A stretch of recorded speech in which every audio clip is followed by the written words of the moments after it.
Yo, what's up? Magandang araw po sa inyo lahat. Welcome po sa panibagong video natin dito sa Makapili TV. Kung sa nakaraang video natin is ah, pinuri ni Banat Bay itong si President Marcos dahil sa ginawa niyang urgent yung kanyang batas na iti-triple yung penalty ng kung magkano yung total nung sinismagad o hinord ng isang individual. Tapos life imprisonment. Dito sa balitang to medyo nakulangan daw si Banat Bay. So bakit kaya nakulangan si Banat Bay dito sa balitang to? So panoorin po natin. Ang maganda ring batas na magandang hirit, pero nakulangan ako ng onte. At sinusubukan natin ngayon bawasan yung 15 days into 7 days. Dahil kung legal ka na importer, hawak mo lahat ng dokumento. Pag hinanap sa'yo yan, bibigay nyo kagad.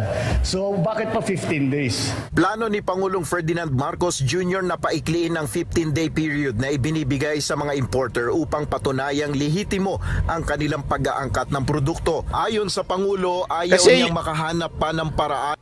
Ito kasi nangyayari, di ba, yung kunwari, may nahuli.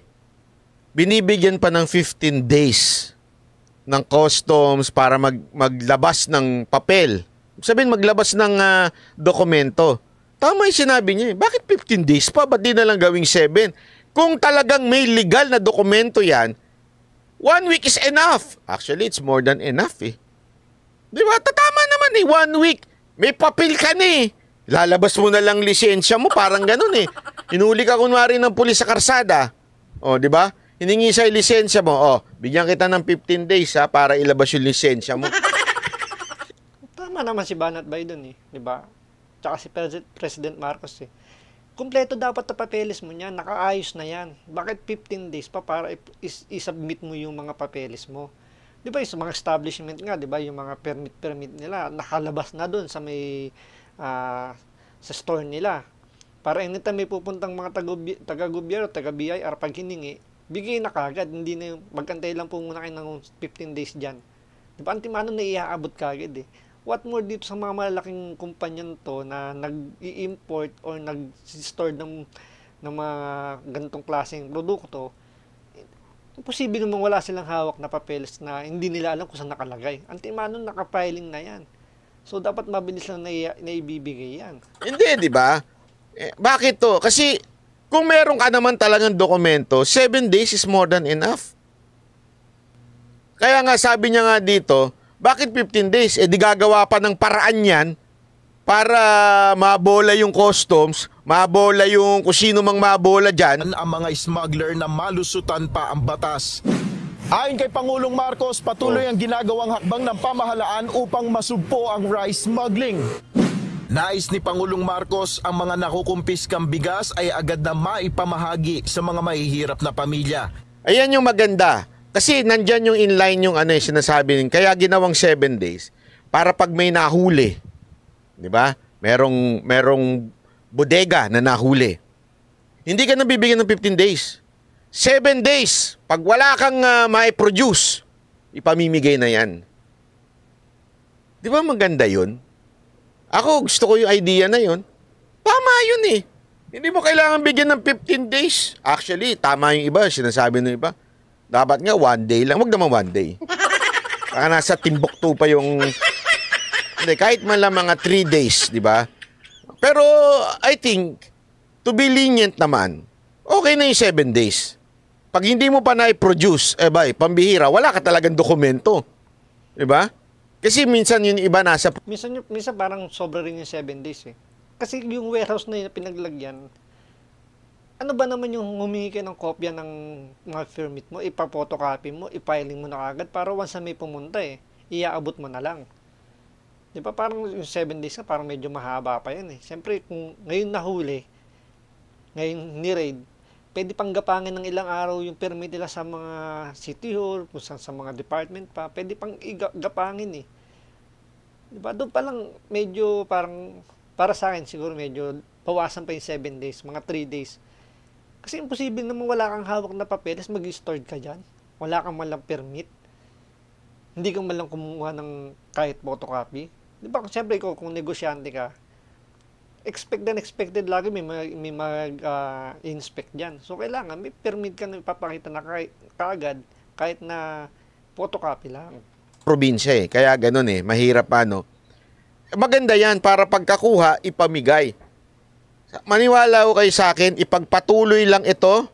Ipagpatuloy lang ho ito ni Marcos yung ganyang ginagawa niyang yan na ipinamimigay. Pustahan tayo, maglalabasan lahat ng bigas oh. Kasi pambihira. Pag nahuli, pamimigay lang din. Hindi na, bigay na natin. Nang mura to. Kaya alam mo kung sino, eto ha, Marcos, kung sino man ang nag-suggest sa iyo niyan, palakpakan. Kung sino man ang nagbigay sa iyo ng ganyang suggestion na polisiya na ipamigay ang bigas, naku po, may utak yon. I-retain nyo yan. Eh, yun lang, kung di mabubulungan ni Ma'am Shi o hindi mabubulungan si Ma'am Shi, mariretain yun. Pero pag yun, nabulungan si Ma'am Shi, pwedeng yun na yung katapusan ng karir niya. I mean, katapusan ng karir niya, masibak siya. Diba? So, ito yung sinasabi nga ni Banbay, maganda rin. Tama nga naman, kung yung mag-hoard, ipamimigay lang yung kanilang mga stock na bigas na ganyan. Mas gusto nila ibenta ng mura yan. Na kumita sila ng kahit maliit. Kesa naman ipamigay yung mga bigas na supposedly kumita sila ng malaki. Diba? Na inaikalugi nila, ipamimigay na lang. So dito, tama sinasabi ni Banat Bay na maganda tong hakbang na ginagawa ni President Marcos. Maganda rin yung kung sino yung nag-a-advise sa kanya yung ganyang diskarte. Kasi nga naman, talagang malaking pila ito sa mga gumagawa ng pag-hoard o pag-smuggle ng bigas sa atin. Dahil siyempre, imbis na kumita, mas nalulugi sila. Di ba? Hindi, tayo patas lang ho tayo dito sa channel na to. Tayo pag may mali, talaga binabanata natin. Pero pagka tama naman, wag naman ho tayong parang, kasi alam nyo, hate na hate ko talaga yung mga makakaliwa eh. Pasensya na sa mga komunistang makakaliwa. Kayo mga aktivista, nagpe-pretend na aktivista. Alam, Kasi naman, itong mga aktivista, wala naman itong ginawang, lahat na ng ginawa ng gobyerno, puro mali sa kanila. Oo, sabihin natin hindi naman perfecto. Talagang maraming ginagawang mali ang gobyerno. Pero kung may ginagawang suggestion na maganda, sa kanila, mali pa rin yun. Diba? Imbis na makatulong sila, lalo pa silang nakakaabala. Lalo pa silang nakakagulo sa atin. Kaya itong mga komunista na dapat talaga to, mawala na to sa gobyerno natin. Unang-una dyan, dapat tanggalin ni party list para mawala na itong sumusuporta sa kanila na nasa gobyerno pa mismo pinapasweldo ng gobyerno para kontrahin ng gobyerno. Pero hindi naman most of the time na kinokontra. May mga part din na maganda ginagawa sila. Pero yun nga, talagang mostly, talagang mas nakakagulo sila.